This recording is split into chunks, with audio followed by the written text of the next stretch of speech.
নমস্কার। ঈশ্বরের কথা ও গান চ্যানেলের পক্ষ থেকে সকলকে জানাই আন্তরিক অভিনন্দন ও ভালোবাসা। ঠাকুর মা স্বামীজির রাতুল চরণে আমার আভূমি লুণ্ঠিত প্রণাম জানিয়ে আজকের পাঠ শুরু করছি। আজকে আমরা পড়ব শ্রী শ্রী মায়ের জীবনী, সারদা মায়ের জীবনের কিছু উল্লেখযোগ্য ঘটনা। শ্রী শ্রী মায়ের জীবনী।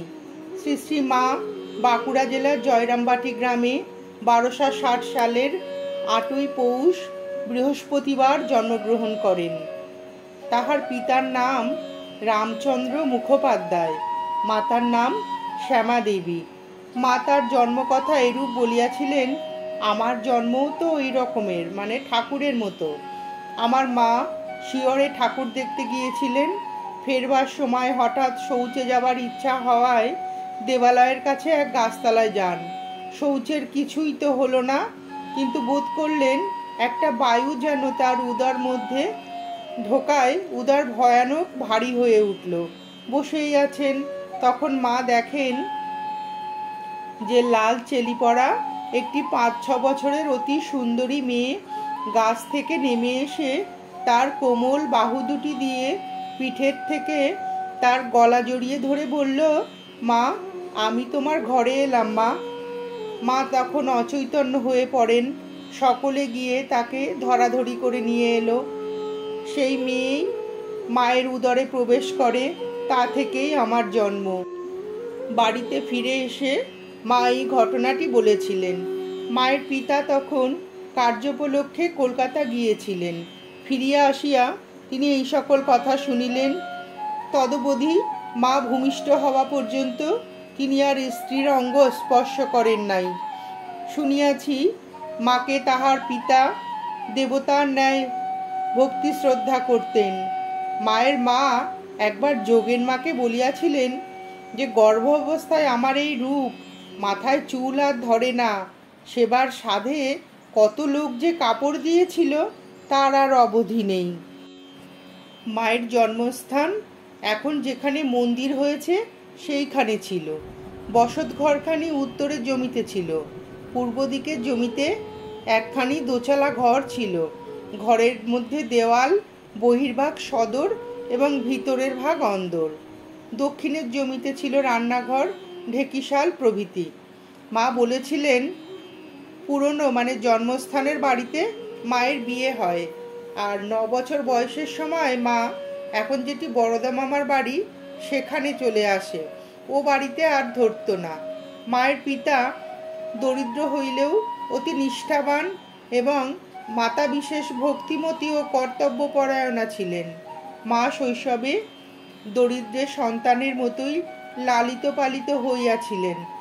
রন্ধনাদি গৃহকার্যে তিনি নিজ মাতাকে সহায়তা করিতেন।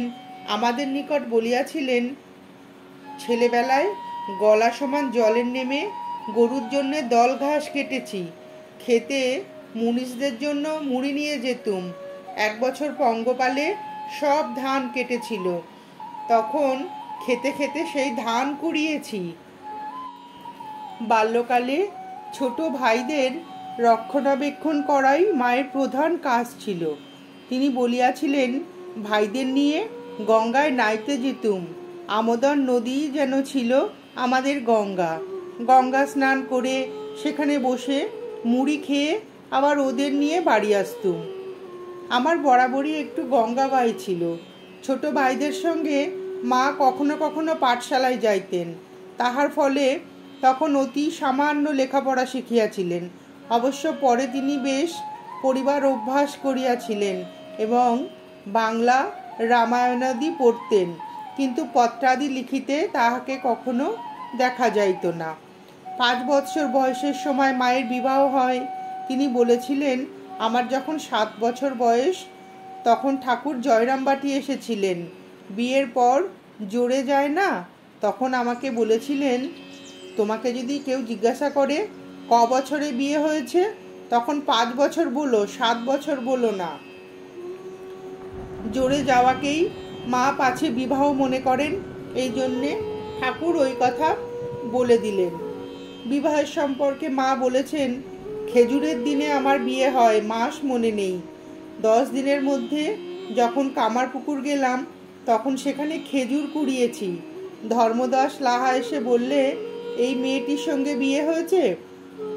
সূর্যর বাপ কোলে করে আমাকে কামারপুকুর নিয়ে গিয়েছিল।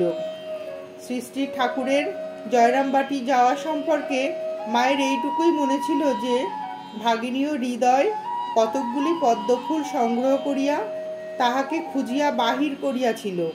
তিনি নিতান্ত সংকুচিতা হইলেও তাহার পাদপদ্ম পূজা করিয়াছিল।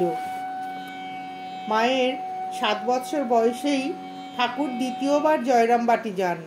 তখন কেহ না বলিয়া দিলেও মা ঠাকুরের পা ধুইয়া দিয়া তাহাকে বাতাস করিয়াছিলেন। তাহা দেখিয়া অন্যান্য সকলে হাসিয়াছিল। মায়ের ছেলেবেলার খেলার সঙ্গী রাস মুখার্জির ভগিনী অঘরমণি বলেন, মা খুব সাদাসিধে ছিলেন, তাতে সরলতা যেন মূর্তিমতী ছিল। খেলায় তার সঙ্গে কখনো কারো ঝগড়া হয়নি। মা প্রায় কর্তা বা গিন্নি সাজতেন। পুতুল গড়ে খেলা করতেন বটে, কিন্তু কালী ও লক্ষ্মী গড়ে ফুল বেলপাতা দিয়ে পুজো করতে মা খুব ভালোবাসতেন। অন্যান্য মেয়েদের মধ্যে মাঝে মাঝে ঝগড়া হলে মা এসে মিটিয়ে দিয়ে তাদের মধ্যে ভাব করিয়ে দিতেন। অঘরমণি বলেছিলেন, একবার জগদ্ধাত্রী পুজোর সময় হলদে পুকুরের রামহৃদয় ঘোষাল উপস্থিত ছিলেন। মাকে জগদ্ধাত্রীর সামনে ধ্যান করতে দেখে তিনি অবাক হয়ে অনেকক্ষণ দাঁড়িয়ে দেখতে লাগলেন, কিন্তু কে জগদ্ধাত্রী, কে মা, কিছুই ঠিক করতে পারলেন না। তখন তিনি ভয়ে পালিয়ে গেলেন। মায়ের 11 বৎসর বয়সের সময় 1271 সালে ও দেশে ভীষণ দুর্ভিক্ষ হয়। মায়ের পিতার কিছু ধান্য সঞ্চিত ছিল। গরিব ব্রাহ্মণ নিজের পোষ্যবর্গ কি খাইবে সেদিকে লক্ষ্য না রাখিয়া অন্নসত্র খুলিয়া দিলেন। কড়াইয়ের ডালের খিচুড়ি হাড়ি হাড়ি রন্ধন করিয়া কয়েকটি ডাবায় ঢালিয়া রাখিতেন। গরম খিচুড়ি খাইতে লোকের কষ্ট হইত বলিয়া মা 2 হাতে পাখার বাতাস করিয়া তাহা ঠান্ডা করিয়া দিতেন। ক্ষুধার্ত লোকেদের দুর্দশা মা এই রূপে বর্ণনা করিতেন, আহা, এই খিদের জ্বালায় সকলে খাওয়ার জন্য বসে আছে। একদিন একটি বাগদিন আর ডোমের মেয়ে এসেছে, মাথার চুলগুলো ঝাঁকড়া ঝাঁকড়া হয়ে গেছে তেলের অভাবে। চোখ উন্মাদের মতো ছুটে এসে গরুর ডাবায় যে কুড়ো ভেজানো ছিল তাই খেতে আরম্ভ করেছে। এত যে সকলে ডাকছে বাড়ির ভেতরে এসেও খিচুড়ি খাও, তার ধৈর্য মানছে না। খানিকটা কুড়ো খেয়ে তবে তার কথা কানে এলো। এমন ভীষণ দুর্ভিক্ষ। সে বছর দুঃখ পেয়ে তবে লোকে ধান মড়াইতে রাখতে আরম্ভ করলো। 13 বৎসর বয়সের সময় মা মাসখানেকের জন্য কামারপুকুরে যান। তখন ঠাকুর দক্ষিণেশ্বরে। 5-6 মাস পরে পুনরায় কামারপুকুরে গিয়া প্রায় 1.5 মাস থাকেন। তখনও ঠাকুর দক্ষিণেশ্বরে। তারপর ঠাকুর ব্রাহ্মণীকে লইয়া কামারপুকুরে যান এবং শ্রী শ্রী মাকে তথায় আনাইয়া লন। সেবার মা কামারপুকুরে মাস 3 ছিলেন। এই সময়ে লৌকিক এবং আধ্যাত্মিক বিষয়ে ঠাকুর মাকে নানা প্রকার শিক্ষা দিয়েছিলেন। ঠাকুর দক্ষিণেশ্বরে চলিয়া গেলেও মা জয়রামবাটি ফিরিয়া যান। কিন্তু এই সামান্য 3 মাসের ব্যবহারেই মায়ের মনে ঠাকুরের মহৎ জীবনের প্রতি গভীর শ্রদ্ধা উৎপন্ন হয়েছিল। তারপর মা সর্বদা লোকের মুখে শুনিতে লাগিলেন যে ঠাকুর পাগল হইয়া গিয়াছেন। এই বিষয়ের সত্যতা নির্ণয়ের জন্য তিনি নিজে দক্ষিণেশ্বরে গিয়ে উপস্থিত হন। ইহার 7-8 মাস পূর্বে মথুরবাবু দেহত্যাগ করিয়াছেন। ঠাকুর মাকে সাদরে গ্রহণ করেন এবং নিজ জননীর সঙ্গে নহবতে তার থাকিবার ব্যবস্থা করে দেন। সেই অবধি ঠাকুরের শেষ অসুখের চিকিৎসার জন্য দক্ষিণেশ্বর ত্যাগ পর্যন্ত মা প্রায় দক্ষিণেশ্বরে থাকতেন। নহবতে নিচের তলায় অতি ক্ষুদ্র ঘরখানিতে বহু কষ্টে বাস করায় মধ্যে মধ্যে তার অসুখ হইত এবং বাধ্য হইয়া তাহাকে দেশে যাইতে হইত। তখন পল্লীগ্রামে চিকিৎসার বিশেষ ব্যবস্থা ছিল না। কঠিন অসুখ হইলে লোকে দেবস্থানে হত্যা দিত ও মানত করিত। মাও একবার সিংহবাহিনীর মন্দিরে হত্যা দিয়া কঠিন রোগের হস্ত হইতে মুক্তি লাভ করেন। মায়ের এই বিষম শারীরিক ক্লেশ সম্পর্কে ঠাকুর উদাসীন ছিলেন না। অসুখ হইলে চিকিৎসার বন্দোবস্ত তো করিতেনি, এত ভিন্ন তাহার শরীর যাহাতে ভালো থাকে সে বিষয়ে যথাসাধ্য যত্ন করিতেন। মা বলিতেন, তিনি বলতেন, বুনো পাখি খাঁচায় রাত দিন থাকলে বেঁতে যায়, মাঝে মাঝে পাড়ায় বেড়াতে যাবে। দুপুরে কালীবাড়ির সকলে খাওয়া দাওয়ার পর যখন বিশ্রাম করত, সেই সময় ঠাকুর পঞ্চবটির দিকে গিয়ে দেখে আসতেন কোনো লোকজন আছে কিনা। যদি দেখতেন লোকজন নেই, তখন বলতেন, এই সময় যাও, কেউ নেই। তিনি ঘরের কাছে একটু দাঁড়াতেন। আমি খিড়কি ফটক দিয়ে রামলালের বাড়ির দিকে পারে গিন্নিদের ওখানে বেড়াতে যেতুম। সমস্ত দিন কথাবার্তা কয়ে সন্ধ্যার পর যখন আরতি হতো আর ওইসব লোক আরতি টারতি দেখতে যেত, আমি সেই সময় আসতুম। গৌরীমা বলেন, এই সময় যে দুজনের মাত্র 15-20 হাত দূরে থেকেও কখনো কখনো 6 মাসেও হয়তো একদিন দেখা নেই, তবু দুজনের মধ্যে কি ভাবই না ছিল। দেখেছি একদিন মায়ের মাথা ধরেছে। ঠাকুর তাই শুনে মহা ব্যস্ত হয়ে বারবার রামলাল দাদাকে জিজ্ঞাসা করছেন, ওরে রামলাল, মাথা ধরলো কেন রে? আবার একাকী থাকার অবসাদ নিবারণের জন্য, যাহাতে মন্দ লোকের সঙ্গে না মেশেন, সে বিষয়ে ঠাকুর সতর্ক করে দিতেন। মেয়েরা অলংকার পরিতে ভালোবাসে, এই বিষয়ে মায়ের মনে যাতে কোনো দুঃখ না থাকে সেই জন্য ঠাকুর হৃদয়কে দিয়ে অলংকার গড়িয়ে মাকে দিয়েছিলেন। মা বলতেন, তখন তার অসুখ, তবু আমার জন্য অত টাকা দিয়ে তাবিজ গড়িয়ে দেওয়ালেন। ঠাট্টা করে বলতেন, ওরে আমার সঙ্গে ওর এই সম্বন্ধ, এদিকে তো নিজে টাকা ছুঁতে পারতেন না। পঞ্চবটিতে সীতাকে দেখেছিলেন হাতে ডায়মন্ড কাটা বালা। সীতার সেই বালার দৃষ্টে আমাকে সোনার বালা গড়িয়ে দিয়েছিলেন। নহবতে থাকতে মায়ের বড় কষ্ট হয় জেনে শম্ভুবাবু দক্ষিণেশ্বর গ্রামে মায়ের জন্য একটি কুঠির নির্মাণ করে দেন। এখন যেখানে রামলাল দাদার বাড়ি আছে, তাহারই পাশের জমিতে মায়ের ঘর ছিল। ঠাকুরের কঠিন আমাশায় হওয়ায় তার সেবার জন্য মাকে পুনরায় নহবতে এসে থাকতে হয় এবং কিছুদিন পরে তাহার নিজেরও ওই অসুখ হয়। রোগ কিছুতেই না সারায় মা পিত্তালয়ে যান এবং সেখানেও তাকে দীর্ঘকাল ভুগতে হয়েছিল। সুস্থ হয়ে ফিরে আসলে হৃদয়ের অসৎ ব্যবহারে যেদিন আসিয়েছিলেন সেই দিনই তিনি দেশে ফিরে যেতে বাধ্য হন। ইহার 1 বৎসর পরে ঠাকুরের খাওয়া দাওয়ার বিশেষ অসুবিধা হইতেছে জানিয়া মা পুনরায় দক্ষিণেশ্বরে আসেন। তখন হৃদয় নির্বুদ্ধিতার জন্য মন্দির হইতে বিতাড়িত হইয়াছে। 1292 থেকে 93 সালে ঠাকুরের শেষ অসুখের সময় মা প্রাণপণে তার সেবা করেছিলেন, কিন্তু মা ও ভক্তগণের শত চেষ্টা সত্ত্বেও রোগের হ্রাস না পাইয়া উত্তরোত্তর বৃদ্ধি পায় এবং 1293 সালের 31শে শ্রাবণ রবিবার রাত্রি প্রায় 1টার সময় ঠাকুর হঠাৎ মহা সমাধিমগ্ন হন। পরদিন সন্ধ্যায় দেহ সৎকারের পর শ্রী শ্রী মা যখন অন্যান্য অলঙ্কার খুলিয়া সর্বশেষে হাতের সোনার বালা খুলিতেছেন, তখন ঠাকুর তাহাকে দেখা দিয়া নিষেধ করেন। বলরাম বাবু মায়ের জন্য সাদা কাপড় আনিয়াছেন, উহা মাকে দেবার জন্য গোলাপ মাকে বলায় তিনি বললেন, বাপরে, এ সাদা থান কে তার হাতে দিতে যাবে? এদিকে গোলাপ মা আসিয়া দেখেন মা নিজের কাপড়গুলির পাড় ছিঁড়িয়া সরু করিয়া লইয়াছেন। সেই অবধি মা খুব সরু লাল পেড়ে কাপড়ই পরতেন। তৃতীয় দিন মধ্যাহ্নে ঠাকুরের অস্থির কলসের সম্মুখে ভোগ নিবেদন করা হয়। 6 ভাদ্র বৈকালে মাকে বলরাম বাবুর বাড়িতে আনয়ন করা হয়, সঙ্গে লক্ষ্মী দিদি। ঠাকুরের অস্থি লইয়া ভক্তগণের মধ্যে বিরোধ উপস্থিত হওয়ায় ত্যাগী শিষ্যগণ কলস হইতে অস্থিগুলি বাছিয়া লইয়া একটি কৌটোয় রাখিয়া দিয়েছিলেন। ওই কৌটোও শ্রী শ্রী মায়ের সঙ্গে আনা হলো। ঠাকুরের অস্থি লইয়া বিরোধের কথা শুনিয়া মা গোলাপ মাকে বলেছিলেন, এমন সোনার মানুষই চলে গেলেন, আর এরা ছাই নিয়ে ঝগড়া করছে। 15ই ভাদ্র সন্ধ্যায় মা বৃন্দাবন যাত্রা করিলেন। সঙ্গে গোলাপ মা, লক্ষ্মী দিদি, মাস্টার মশাইয়ের স্ত্রী এবং পূজনীয় যোগিন মহারাজ, কালী মহারাজ এবং লাটু মহারাজ।